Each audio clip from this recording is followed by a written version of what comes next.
नमस्कार। प्रस्तुत है आज का चिंतन। तनाव के दो कारण होते हैं, एक शारीरिक, दूसरा मानसिक।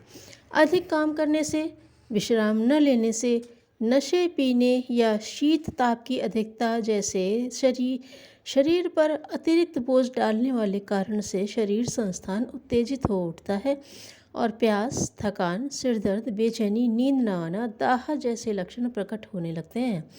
मानसिक कारणों में क्रोध, आवेश, उत्तेजना मुख्य हैं। चिंता, भय, शोक, उदासी, कुढ़न, ईर्ष्या आदि कारणों से भी तनाव बढ़ जाता है। कपटी, षड्यंत्रकारी और आतंकवादी व्यक्ति अपनी उद्धत गतिविधियों के कारण मन को बुरी तरह उत्तेजित कर देते हैं और तनाव बढ़ जाता है। यह मानसिक विकृतियां रक्त में अम्लता बढ़ाती हैं, पाचन क्रिया बिगाड़ती हैं और शरीर को रुग्ण बना देती हैं। मानसिक उद्वेगों के कारण मांसपेशियों और नाड़ी संस्थान के मिलन केंद्र पर एसिटिल कोलेन नामक पदार्थ बनने लगता है। यह रक्त प्रवाह और पेशी संचालन में अवरोध उत्पन्न करता है। यहीं से कई प्रकार के रोग होना शुरू हो जाते हैं। कैल्शियम और मैग्नीशियम, फास्फोरस की कमी से जो शरीर तनाव उत्पन्न करता है, उसकी पूर्ति दूध, दही, पनीर, विटामिन डी, पालक, चुकंदर, गेहूँ, खजूर जैसे पदार्थ लेकर पूरी कर ली जाती है। इसी प्रकार आहार विहार की गड़बड़ी का सुधार एवं थकान को विश्राम से ठीक किया जा सकता है। कठिनाई उस तनाव को दूर करने में आती है जो मनोविकारों के कारण उत्पन्न होता है। यदि सोचने का ढंग सुधारा न जाए, प्रसन्नता और भार मुक्त रहने का स्वभाव न बनाया जाए, तो फिर तनाव के कष्ट से छुटकारा पाना कठिन है।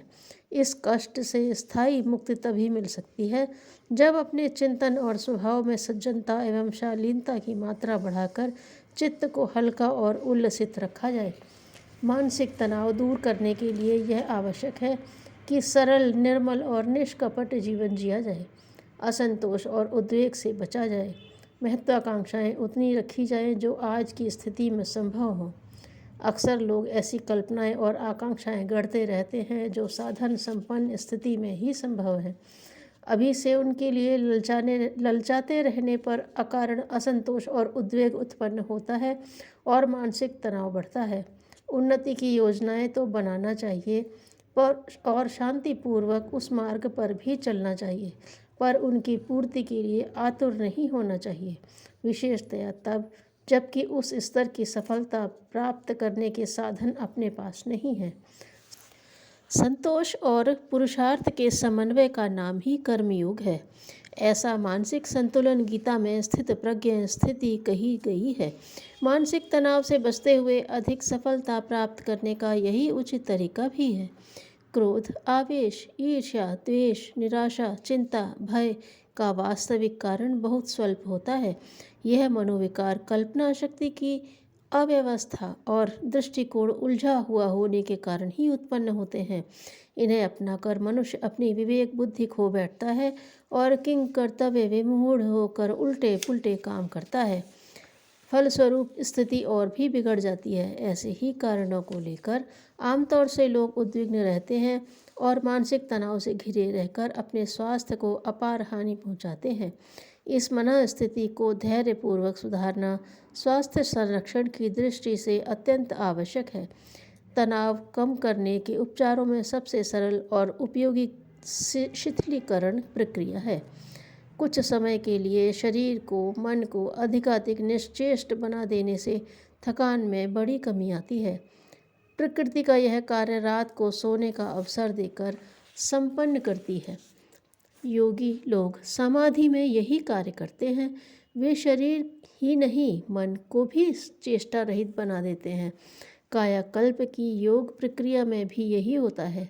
रिलैक्सेशन, शिथिलीकरण का उपयोग करके कितने ही प्राणी अपनी शक्ति क्षरण की पूर्ति करते हैं और आगे के लिए अधिक काम करने की क्षमता संग्रह कर लेते हैं। शीत ऋतु में रीछ, सांप आदि कितने ही प्राणी चुपचाप इस तरह पड़ जाते हैं कि करवट बदलने की भी यदाकदा ही आवश्यकता पड़ती है। इस विश्रांति से शरीर की ऊर्जा क्षति बची रहती है। फलतः बिना भोजन के भी काम चला लेते हैं। निराहार रहने के कारण जो दुर्बलता आनी चाहिए वह भी नहीं आती, वरन भोजन करते रहने के दिनों की अपेक्षा और भी अधिक स्फूर्तिवान होकर उठते हैं। लंघन के रोगी जब अच्छे होते हैं तो उनकी भूख बढ़ जाती है और शरीर की क्षतिपूर्ति जल्दी ही हो जाती है। प्रसव के उपरांत जच्चा को भी शिशु जन्म की थकान को दूर करने के लिए नई चेतना प्राप्त होती है, पर यह होता तभी है जब उसे इस बीच समुचित विश्राम मिल जाए। कुत्ते, बिल्ली आदि कई जानवर शरीर को पूरी तरह शिथिल करके पड़ जाते हैं और उनसे ही नींद की आवश्यकता पूरी कर लेते हैं। नींद और शिथिलीकरण में यह अंतर है कि नींद में करवटें बदलने जैसा और स्वप्न देखने जैसा श्रम तो चलता ही रहता है, शिथिलीकरण में मनोयोग पूर्वक उसे भी बंद कर दिया जाता है। शरीर और मन दोनों को भी पूरी तरह निश्चेष्ट होकर कुछ समय के लिए विश्राम की स्थिति में पड़ा रहना ही शिथिलीकरण है।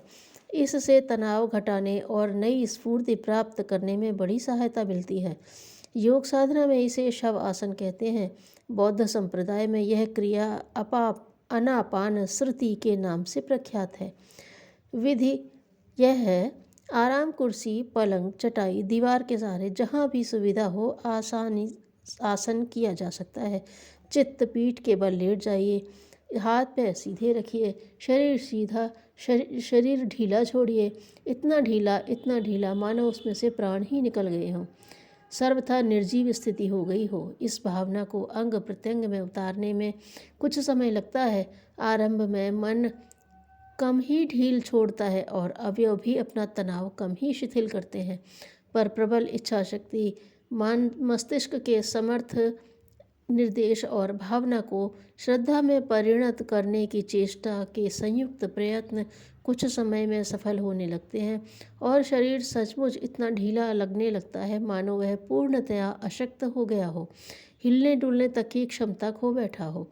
पैर के अंगूठे से लेकर सिर की चोटी तक मन को यह निरीक्षण एवं अनुभव करने देना चाहिए कि समस्त मांसपेशियां और रक्तवाहिनियां अपना काम बंद करके पूर्ण विश्राम का आनंद ले रही हैं और सर्वथा शिथिल पड़ी हैं।